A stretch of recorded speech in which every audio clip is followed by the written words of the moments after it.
Why do we have these weird structures that no one can really explain? And when you think about the fact that there's so much evidence that we were hit by comets, that we were hit by large objects. Like, I didn't know about that enormous crater that's in Antarctica. Joe Rogan sits across from a guest on episode number 2187 of his podcast, leaning forward in that familiar pose, half curiosity, half disbelief.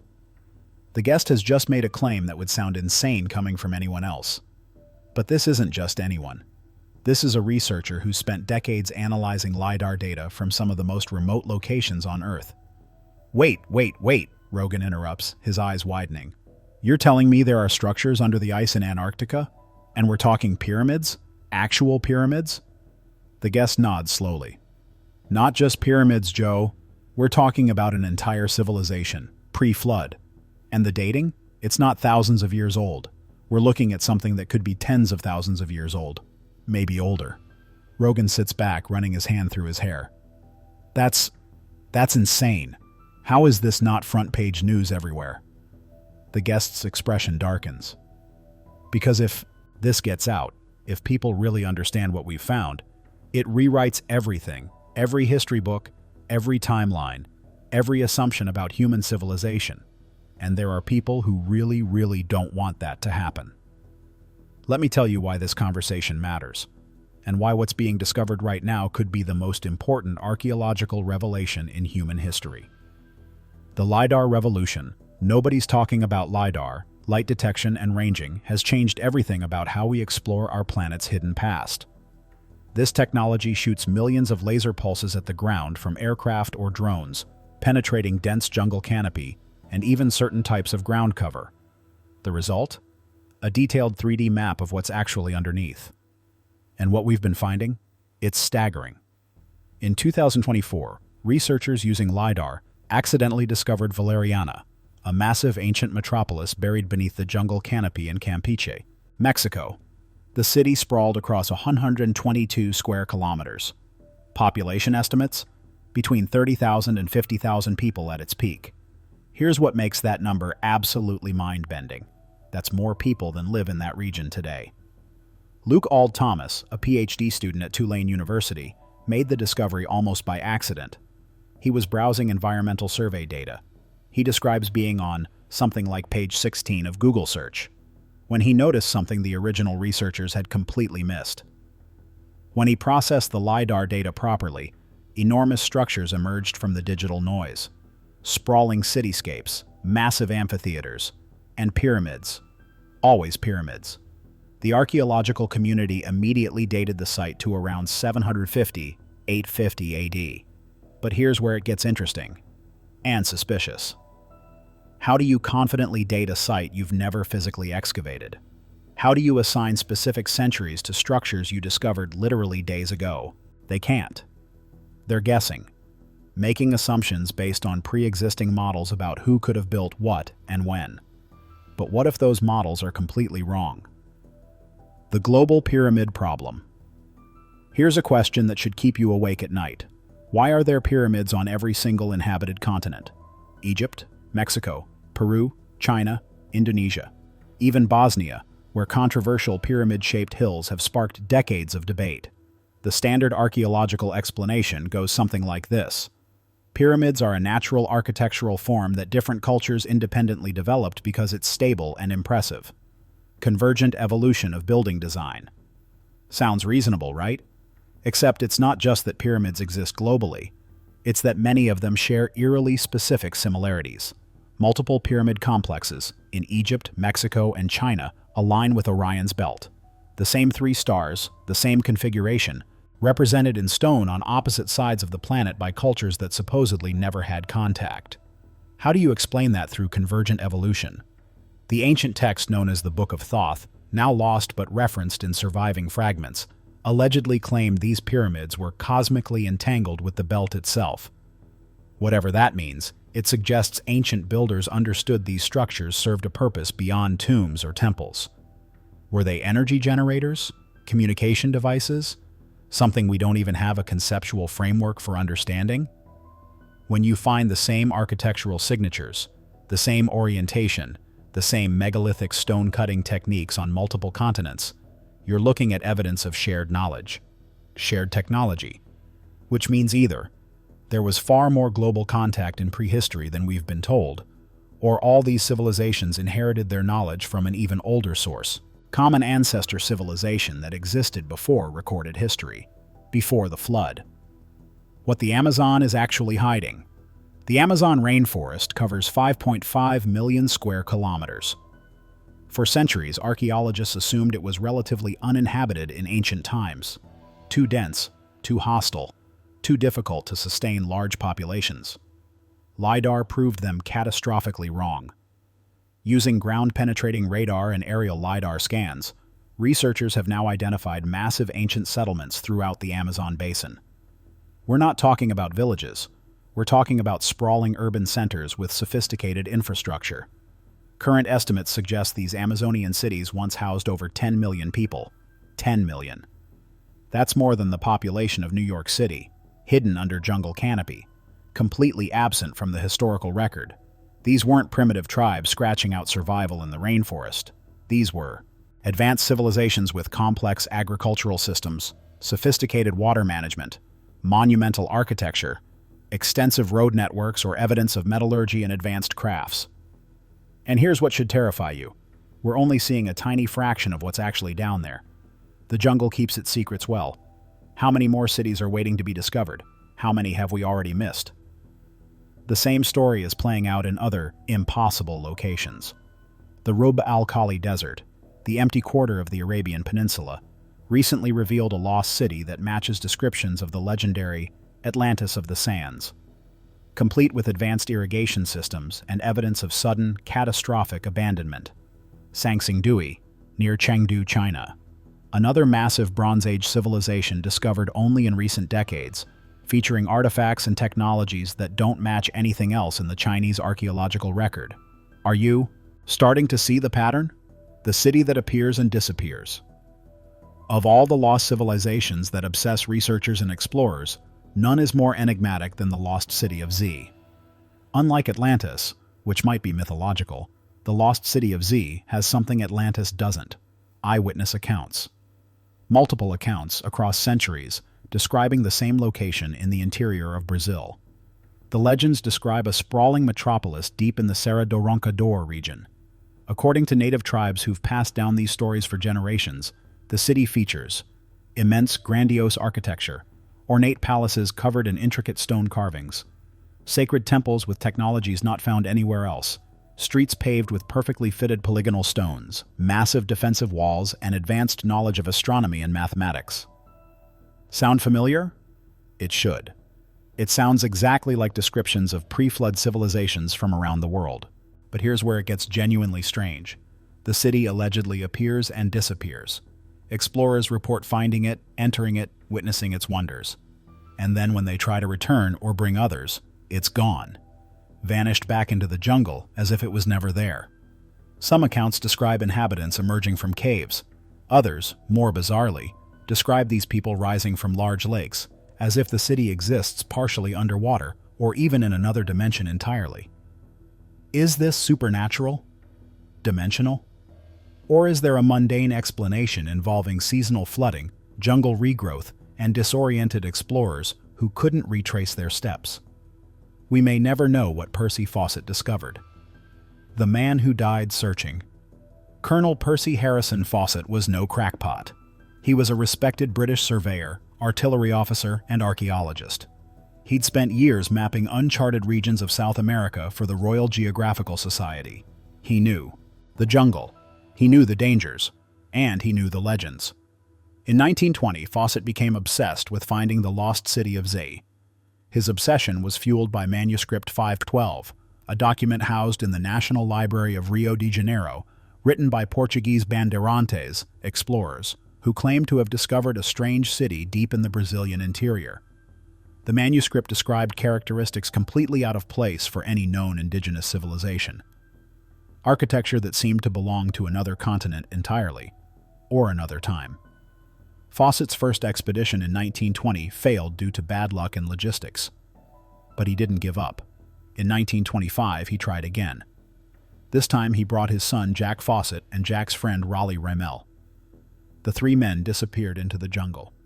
They were never seen again. Search parties found nothing, no bodies, no camp remains, no evidence of what happened. It's as if the jungle swallowed them completely. Did they die of disease, hostile natives, starvation, or did they find something they weren't supposed to find? In his final letter before disappearing, Fawcett wrote, "You need have no fear of any failure." He sounded confident, certain, as if he knew he was close. What did Percy Fawcett discover in those final days? Did he find the lost city of Z? And if he did, what was waiting there that ensured he'd never return to tell the tale? What modern LiDAR has found, and what it hasn't. Here's the frustrating part. Modern LiDAR technology has now mapped vast stretches of the Amazon rainforest. We've found dozens of previously unknown cities, hundreds of settlements, evidence of millions of people living in places we thought were uninhabited. But we haven't found the lost city of Z, at least not officially, which raises an uncomfortable question. If LiDAR can penetrate jungle canopy and reveal cities that have been hidden for centuries, why hasn't it found this one? 3 possibilities. First, the city doesn't exist. The legends are just legends, and Fawcett died chasing a myth. Second, the city does exist, but in a location that hasn't been properly scanned yet. The Amazon is vast. We've only surveyed a fraction of it with high-resolution LiDAR. Third, the city has been found, but the discovery is being suppressed. That third option might sound like conspiracy thinking, but consider this. Every time LiDAR reveals something that contradicts established historical narratives, there's resistance from institutional archaeology. Dating gets disputed. Alternative explanations get dismissed. Evidence gets buried under academic politics. Why? Because revolutionary discoveries threaten careers built on old paradigms. If you've spent 40 years teaching that civilization arose 5,000 years ago in Mesopotamia, and suddenly LiDAR reveals sophisticated cities that are 10,000 or 15,000 years old, what happens to your reputation, your published work, your legacy? You fight to protect the old story, even if the new evidence suggests the old story is wrong. Antarctica, the final frontier. Now we get to the really controversial part. Antarctica, the frozen continent, 98% covered in ice. Average ice thickness, 1.9 kilometers. Completely inhospitable to human life, right? But what if Antarctica wasn't always frozen? Geological evidence confirms that Antarctica once had a temperate climate. Forests grew there, rivers flowed. The continent sat in a different position relative to Earth's rotational axis, or Earth's climate was dramatically different. This isn't fringe science. This is accepted geology. The question is, when was Antarctica last habitable? And more importantly, was anyone living there? In recent years, satellite imagery and ground-penetrating radar have revealed anomalous structures beneath the Antarctic ice. Geometric shapes, straight lines, pyramid-like formations. Most scientists dismiss these as natural geological features. Nunataks, mountain peaks, or glacial formations that coincidentally look artificial. But what if they're not? What if there are actual structures under that ice? Cities built by a civilization that existed before the freeze. This is where people like Graham Hancock and Randall Carlson enter the conversation. They point to ancient maps like the Peary Race Map, 1513, that show Antarctica's coastline without ice, geological evidence of massive rapid climate change around 11,600 years ago, global flood myths from virtually every ancient culture, the Younger Dryas impact hypothesis, suggesting a comet strike that caused catastrophic climate change. Put it together, and you get a hypothesis that sounds insane, but fits the evidence. There was an advanced civilization during the last ice age. They built cities, globally. Some of these cities were in Antarctica when it was habitable. Then came a cataclysm, rapid climate change, floods, mass extinction. The civilization was wiped out, and Antarctica froze over, burying the evidence. The survivors scattered to the corners of the Earth, carrying fragments of their knowledge.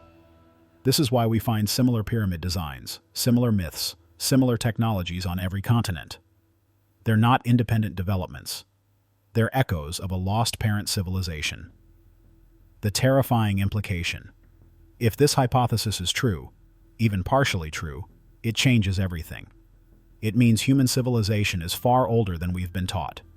It means we've been through this cycle before. Advanced civilization rising, achieving incredible things, and then being wiped out by forces beyond their control. It means the pyramids, the megaliths, the impossible stone-cutting techniques, the astronomical knowledge encoded in ancient structures. None of it is primitive. It's remnant technology from a civilization that rivaled or exceeded our own. And it means we're not special. We're not the first. We're the latest iteration in a cycle that keeps repeating. Here's the terrifying part. If it happened to them, it can happen to us. Whatever cataclysm destroyed that pre-flood civilization, whether it was cosmic impact, pole shift, solar event, or something else, could happen again. We're not immune. Our technology won't save us if we don't even understand the threat. The ancient cultures that survived built structures designed to last through cataclysm. Massive stone monuments, pyramids that have withstood earthquakes and floods. Knowledge encoded in myth and legend, designed to survive when written records don't. They were trying to warn us, trying to leave evidence that would survive the next reset. And we've spent centuries ignoring those warnings, dismissing them as primitive superstition, labeling anyone who takes them seriously as a pseudoscientist or conspiracy theorist. Why the cover-up? So why isn't this front-page news? If there's even a possibility of lost civilizations under Antarctic ice, why isn't every archaeological institute in the world demanding access to investigate? Several reasons. Academic inertia. Institutions move slowly. Revolutionary ideas threaten established careers. Peer review becomes peer censorship when reviewers have a vested interest in maintaining the status quo. Geopolitical issues. Antarctica is governed by international treaty. Large-scale excavation would require cooperation from multiple nations, all with competing interests. If something world-changing is under that ice, who gets credit? Who controls access? Who owns the discovery? Resource allocation. Exploring Antarctica is incredibly expensive. Funding goes to research that fits within accepted paradigms. Propose looking for pre-flood civilizations under the ice, and you'll be laughed out of the grant committee. Existential threat. If the evidence confirms cyclical cataclysms that wipe out civilizations every 10,000 to 15,000 years, and we're approaching that timeline again, that's information that could cause global panic. Sometimes ignorance feels safer than terrifying truth. But here's what they can't suppress. Civilian technology. LiDAR is becoming cheaper and more accessible. High-resolution satellite imagery is commercially available. Ground-penetrating radar can be purchased by universities, private researchers, even wealthy enthusiasts. The gates are cracking. The truth is leaking out, one discovery at a time. Valeriana, Sangsingdui, the Amazon cities. Each revelation chips away at the old narrative. Each discovery makes the impossible seem a little more possible. What Rogan understands. Joe Rogan's platform has given voice to researchers like Graham Hancock, Randall Carlson, and John Anthony West, people exploring ideas that institutional archaeology rejects. He's faced criticism for it. Accusations of promoting pseudoscience. Demands that he platform real scientists instead. But here's what Rogan understands that his critics don't. The real scientists have been wrong before. Spectacularly wrong. They were wrong about the Amazon being sparsely populated. Wrong about the age of the Sphinx. Wrong about global contact between ancient civilizations. Wrong about the sophistication of pre-Columbian cultures. Every single time, the evidence proved the mainstream wrong and the pseudoscientists right. Rogan's willingness to have uncomfortable conversations, to ask what-if questions, to give platform to alternative theories, that's not irresponsible. That's how science is supposed to work. You form a hypothesis. You gather evidence. You test it against reality. If the evidence doesn't fit the accepted model, you change the model. That's science. What we have now? That's dogma. That's religion masquerading as science. Don't question the timeline. Don't challenge the narrative. Trust the experts. But the experts can't explain the pyramids aligned to Orion's belt. They can't explain Göbekli Tepe, a sophisticated temple complex built 11,600 years ago by people who supposedly hadn't invented agriculture yet. They can't explain the Antikythera mechanism, a a 2,000-year-old analog computer that shouldn't exist according to the accepted progression of technology. They can't explain it, so they ignore it. Or they create convoluted explanations that require dozens of unsupported assumptions. The simpler explanation? There was an older, more advanced civilization. They had knowledge we've lost. They built structures we can't replicate. And they left evidence scattered across the globe, waiting for us to be humble enough to recognize it. What happens next? Technology is accelerating. LiDAR continues improving. Ground-penetrating radar gets more sophisticated. Satellite imaging becomes more detailed. We're going to find more lost cities, more impossible structures, more evidence that the textbook timeline is wrong. The question is, what will we do with that evidence?